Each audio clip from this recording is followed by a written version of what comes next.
Suddenly, the 2016 campaign seems to be all about Bush, and I don't mean Jeb. George W. Bush, who's assiduously avoided the spotlight since leaving office nearly 8 years ago, now the subject of attacks, and he's answering back. This all began, of course, with Donald Trump attacking the former president as a way of getting at his brother. And we saw this on the debate stage in South Carolina. Trump talking about Bush and Iraq and how it was a big, fat mistake, and then going a step further and saying they lied, the Bush administration lied about Saddam having weapons of mass destruction. Well, certainly the Bush administration was wrong about Iraq and WMD, but the idea that this was a deliberate lie, an intentional fabrication in order to justify the war, Bush lied, people died, has mostly been uttered by extremists on the Democratic left. Trump walked that back just a little bit the day or two after the debate. Trump also going after Bush on 9/11 because when Jeb comes back, and Trump has said this before, but it seems to have gotten a lot more attention under that debate spotlight. When Jeb says, my brother kept the country safe, Trump comes back and says, yeah, but the Twin Towers fell down while he was in office. There was, of course, a debate about whether the Bush administration could have been prepared, being in office less than 8 months, for those attacks by Osama bin Laden that had been planned for years.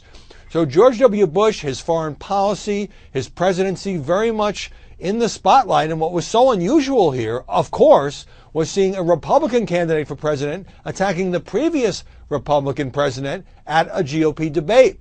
Now, George Bush stepped into the spotlight, of course, when his brother had him come to a rally in South Carolina. He had previously done some fundraising and written a letter or made statements on Jeb's behalf. But here he comes and he takes a whack at Donald Trump without mentioning him by name, talking about those who channel and inflame anger and how we don't need that kind of person in the Oval Office.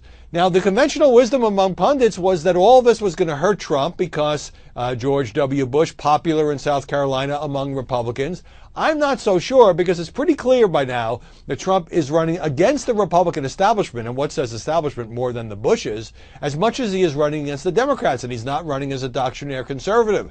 So far, the polls don't show a major drop for Trump, but he did get criticized by the likes of Rush Limbaugh for sounding like a Democrat. He even offered a partial defense of Planned Parenthood. So it's just fascinating that George W. Bush, who left office pretty unpopular in the wake of a financial meltdown and the Iraq mess, now his record is being debated in this campaign as much as Jeb's record, as much as Trump's record, and we will find out whether or not going after the 43rd president is a good idea for a candidate who wants to be the 45th president.